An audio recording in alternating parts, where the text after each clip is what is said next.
Hello students. इस video में हम बात करेंगे मॉडर्न पीरियोडिक टेबल के कुछ इंपॉर्टेंट कॉन्सेप्ट्स की, जिनके बेस पे हम आज की केमिस्ट्री को क्या करते हैं, सोल्व करते हैं, समझते हैं। Trends in modern periodic tables, यानी मॉडर्न पीरियोडिक टेबल के अकॉर्डिंग कौन सी इंपॉर्टेंट बातें हैं जिनकी हेल्प से हम जनरली कंपाउंड्स को क्या कर लेते हैं, स्टडी कर लेते हैं। पहला पॉइंट, वैलेंसी। जैसा कि हम यहाँ पर बात कर चुके हैं कि modern periodic table atomic number पर बेस्ड है, ना कि एटॉमिक मास पर। तो एटॉमिक नंबर पे एटॉमिक कॉन्फ़िगरेशन बनती है इलेक्ट्रॉनिक, और जो लास्ट सेल में अनपेयर्ड इलेक्ट्रॉन रहते हैं उन्हीं को कहा जाता है valency. Number of valence electron present in the outer most shell of its atom, यानी आउटर मोस्ट सेल में जो इलेक्ट्रॉन्स पाए जाते हैं उन्हें वैलेंसी कहा जाता है।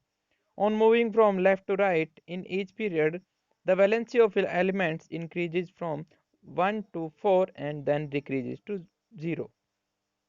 यहाँ पर ये कहता है कि शुरुआत में वैलेंसी किसी भी एक स्पेसिफिक पीरियड में इंक्रीज होती है 1 से 4 तक, और उसके बाद डिक्रीज होना स्टार्ट हो जाती है।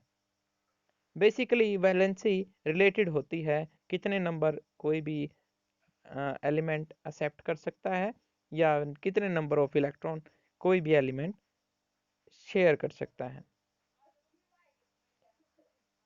अब हम बात करते हैं यहाँ पर डिफरेंट एलिमेंट्स की। यहाँ पर देखिए, ये थर्ड पीरियड के एलिमेंट्स शो किए गए हैं और इनके वैलेंसी को दिखाया गया है। फॉर एग्जांपल, अगर हम Na की बात करते हैं यानी सोडियम की, तो इसकी वैलेंसी 1 है। सिलिकॉन पर मैक्सिमम हो जाती है ये जाकर के 4, और उसके बाद डिक्रीज होती रहती है, और आर्गन में एक नोबेल गैस कॉन्फ़िगरेशन बनती है और इसकी वैलेंसी हम 0 से डिनोट करते हैं। Valency remains the same down in a group. अगर हम ग्रुप की बात करें तो एक पूरे ग्रुप में वैलेंसी क्या रहती है, सेम रहती है। अब एटॉमिक साइज की बात करते हैं। Atomic size refer to the radius of an atom. Atomic size मतलब किसी भी एटम के रेडियस की बात कर रहे हैं हम यहाँ पे। It may be visualised as the distance between the centre of nucleus and the outer most shell. और यहाँ पर आप समझ सकते हो, हम बात कर रहे हैं न्यूक्लियस के सेंटर से लेकर के आउटर मोस्ट सेल तक की जो डिस्टेंस है उसे एटॉमिक साइज से रिप्रेजेंट किया जाता है। एटॉमिक साइज और radius of an atom decreases as we move from left to right in a period. जैसा कि यहाँ पर आप देख सकते हो, मैं बता रहा हूँ कि किसी भी एक पीरियड में अगर हम बात करें तो जैसे हम लेफ्ट टू राइट मूव करते हैं, एटॉमिक साइज क्या होता रहता है, डिक्रीज होता रहता है। Because due to large positive charge on nucleus, the electron are pulled in more close to nucleus and size decreases. क्योंकि पॉजिटिव चार्ज जो है वो लगातार बढ़ता रहता है और इलेक्ट्रॉन का अमाउंट जो है वो इतना ज़्यादा इंक्रीज नहीं कर पाता, और इसीलिए पॉजिटिव चार्ज की तरफ वो अट्रैक्टेड हो जाते हैं, और उसकी वजह से साइज क्या हो जाता है, कम हो जाता है। थर्ड पीरियड एलिमेंट्स, ये यहाँ पर शो ऑफ किए गए हैं थर्ड पीरियड्स एलिमेंट्स। इनके एटॉमिक रेडियाई को पिकोमीटर में रिप्रेजेंट किया गया है। पिकोमीटर मतलब 10 power minus 12, 10 power minus 12 metre, और ये रेशियो है उनके कोरस्पॉन्डिंग, इनको रिप्रेजेंट किया गया है। तो आप देख सकते हो एक स्पेसिफिक पीरियड में लगातार जो एटॉमिक रेडियस है वो डिक्रीज होता हुआ चल रहा है। अब एटॉमिक साइज की बात करते हैं। Atomic size increases as we move down in the group because new shells are being added and this increase the distance between nucleus and outer most electrons. क्योंकि ग्रुप में जब हम बात कर रहे होते हैं तो नंबर ऑफ सेल इंक्रीज होते हैं, इसीलिए एटॉमिक साइज भी क्या होता रहेगा, इंक्रीज होता रहेगा। तो बेसिक 2 पॉइंट्स है, उनको आपने ध्यान रखना है। लेफ्ट टू राइट अगर आप मूव करते हैं तो एटॉमिक साइज क्या होता है, डिक्रीज होता है, और अगर हम अप टू डाउन बात करते हैं तो एटॉमिक साइज जो है इंक्रीज होता है। उसके बाद ये एक ग्रुप दिया गया है और उसकी रेडियस को दिखाया गया है कि ये किस तरह से इंक्रीज होता है। लिथियम के लिए 152 है, और जैसे जैसे आप डाउन जाएंगे रुबिडियम के लिए ज़्यादा हो जाएगा 244, और कंटिन्यूसली फ्रांसियम के लिए ये हो जाता है 270। तो आपने देखा ये ट्रेंड्स हैं कुछ जो मॉडर्न पीरियोडिक टेबल के हैं। Metallic character, metallic character means tendency of atom to lose electrons. Metallic character का मतलब होता है पॉजिटिव आयंस बनाना, और वो तभी बन सकते हैं जब लॉज ऑफ इलेक्ट्रॉन्स हो। यानी मेटल की बात हो रही है यहाँ पे, metal occupies left hand side of the periodic table. और इस तरह के एलिमेंट जो पॉजिटिव चार्ज आयन बना लेते हैं वो लेफ्ट साइड में रखे जाते हैं पीरियोडिक टेबल के। On moving left to right in a period the metallic character of element decreases because the effective nuclear charge increase. अगर हम लेफ्ट से राइट की बात करते हैं किसी भी पीरियड में, मेटालिक कैरेक्टर जो है डिक्रीज होता है क्योंकि न्यूक्लियर चार्ज इंक्रीज होता है इफेक्टिव। इफेक्टिव न्यूक्लियर चार्ज यहाँ पर बात हो रही है कि जैसे जैसे हम लेफ्ट टू राइट मूव करेंगे जो पॉजिटिव चार्ज होगा न्यूक्लियस का वो एक जैसा रहता है, और वैलेंसी क्या होती रहती है, अप और डाउन होती रहती है। Its means tendency to lose electron decreases. अब क्योंकि वैलेंसी लगातार डिक्रीज होती है लेफ्ट टू राइट में, तो उनको लूज करने की कैपेसिटी भी उसकी क्या होती रहती है, डिक्रीज होती है। इसीलिए मेटालिक कैरेक्टर भी क्या होगा, डिक्रीज होगा। Metals are electropositive as they tend to lose electron while forming bond. Metal जो होते हैं इलेक्ट्रोपॉजिटिव होते हैं क्योंकि इनके पास टेंडेंसी होती है इलेक्ट्रॉन को लूज करने की। Metallic character increase as we go down in a group and effective nuclear charge is decreasing. अब अगर हम एक ग्रुप की बात करते हैं तो यहाँ पर न्यूक्लियर चार्ज जो होता है इफेक्टिव वो डिक्रीज होता है, इसीलिए मेटालिक कैरेक्टर इंक्रीज होता है। Non metallic character, non-metals are electronegative as they tend to form bond by getting electrons। यहाँ पर हम उन एलिमेंट्स की बात कर रहे हैं जो इलेक्ट्रॉन को लूज करके नेगेटिव आयंस बना लेते हैं, और ये नॉन मेटल्स होते हैं। Non metals occupy the right side of periodic table, और नॉन मेटल्स को हमने राइट साइड में रखा है पीरियोडिक टेबल में।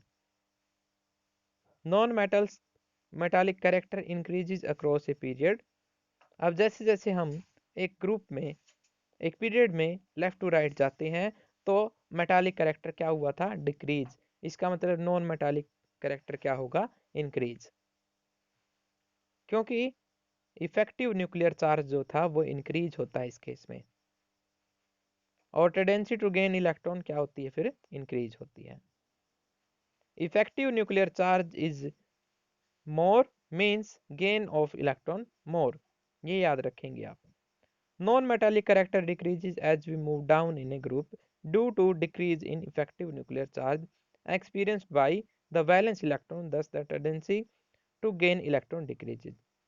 और जैसे कि हमें पता है मेटालिक कैरेक्टर क्या हुआ था, इंक्रीज हुआ था इस किसी भी ग्रुप में अप टू डाउन जब हम जाते हैं, तो इसका नॉन मेटालिक कैरेक्टर क्या होगा, ये डिक्रीज हो जाएगा क्योंकि इफेक्टिव न्यूक्लियर चार्ज क्या हो गया है, कम हो गया है।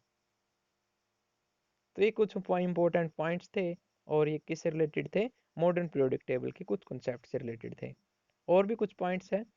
इन the middle of periodic table we have semi metals और metalloid because they exhibit some property of metals and non metal. Metal और नॉन मेटल के बीच में एक वर्टिकली स्लैश टाइप का एक सिंबल है, और जिसमें हमने रिप्रेजेंट किए हैं एलिमेंट्स पिंक कलर से, और उन्हें कहा जाता है मेटालॉइड। इनकी प्रॉपर्टी मेटल और नॉन मेटल दोनों से मैच होती है। कुछ प्रॉपर्टी ये मेटल्स की फॉलो करती हैं और कुछ प्रॉपर्टी ये नॉन मेटल्स की फॉलो करते हैं। Oxides of metal are basic in nature. जो मेटल के ऑक्साइड होते हैं वो बेसिक होते हैं नेचर में, while oxide of non metals are acidic in nature. और जो नॉन मेटल के ऑक्साइड होते हैं वो एसिडिक होते हैं। एग्जाम्पल के लिए आप याद रख सकते हो कि अगर मैं Fe2O3 यानी आयरन के ऑक्साइड की बात करूं तो ये बेसिक होता है, और अगर मैं कार्बन के ऑक्साइड की बात करता हूं यानी नॉन मेटल के ऑक्साइड की, तो वो एसिडिक होता है, यानी कार्बन डाइऑक्साइड इज एसिडिक। अब हम जो हमने पढ़ा है उसको थोड़ा सा एक सिस्टमेटिक वे में टेबल में अरेंज कर देते हैं। जो रिलेटेड होता है एटॉमिक साइज, मेटालिक कैरेक्टर और नॉन मेटालिक कैरेक्टर के अकॉर्डिंग। ओके, तो ये प्रॉपर्टीज है और ये इनके सामने इनके कोरस्पोंडिंग क्या है, रिलेशन है। एटॉमिक साइज की अगर हम बात करें किसी भी पीरियड में तो वो डिक्रीज होता है, मीन्स लेफ्ट टू राइट ये क्या होता है, डिक्रीज। और मेटालिक कैरेक्टर की अगर मैं बात करूं तो ये क्या होता है, ये भी डिक्रीज होता है। क्यों? क्योंकि वैलेंसी जो होती है यहाँ पे जीरो की तरफ बढ़ती रहती है। रीजन यहाँ पर एक्सप्लेन किए गए हैं। पहला रीजन करते हैं कि साइज जो है वो डिक्रीज क्यों होता है, due to increase in nuclear charge और resulting in stronger force between the electrons and the nucleus. अब क्योंकि पॉजिटिव चार्ज यहाँ पर एक तरह से काम करता है और वो उन इलेक्ट्रॉन्स को क्या करता है, फिर अट्रैक्ट करता है और वो नज़दीक आना शुरू हो जाते हैं, उससे एटॉमिक साइज क्या होगा, डिक्रीज होगा। और अगर हम मेटालिक कैरेक्टर की बात करें तो वो हम पहले भी कर चुके हैं, फिर से बता देता हूँ कि जैसे जैसे हम एक पीरियड में लेफ्ट टू राइट मूव करेंगे तो number of electron, valence electron वो डिक्रीज होते हैं और वैलेंसी उसकी लगातार फिर जीरो की तरफ मूव करती है। इसीलिए due to increase in effective nuclear charge tendency to lose electron decreases. इसलिए इलेक्ट्रॉन की टेंडेंसी क्या हो जाती है, डिक्रीज होती है। तो बेसिकली अगर हम यहाँ पे बात करें तो atomic size left to right decrease होता है, मेटालिक कैरेक्टर भी डिक्रीज होता है। और अगर एक ग्रुप की बात करें तो वेरिएशन अलोंग ग्रुप्स, तो ये इंक्रीज होती हैं दोनों चीज़ें। साइज इंक्रीज होता है due to new shell formation और मेटालिक कैरेक्टर की अगर हम बात करें तो ये इसलिए इंक्रीज होता है क्योंकि इफेक्टिव न्यूक्लियर चार्ज में डिक्रीज आता है, क्योंकि चार्ज यहाँ पर दूर जा रहा है या सेल बढ़ेंगे तो वैलेंस इलेक्ट्रॉन का जो डिस्टेंस होगा न्यूक्लियस से वो दूर होता रहेगा। ओके, तो ये वो प्रॉपर्टीज थी जिनको हमने यहाँ पे एक्सप्लेन किया। ये ट्रेंड्स कहलाते हैं या मेरिट्स कहलाती हैं किसकी, मॉडर्न पीरियोडिक टेबल की। इस चैप्टर में या फिर इस वीडियो में हम इतना ही करते हैं। Okay, all the best. तो एक तरह से यहाँ पे आपका चैप्टर कंप्लीट होता है। All the best.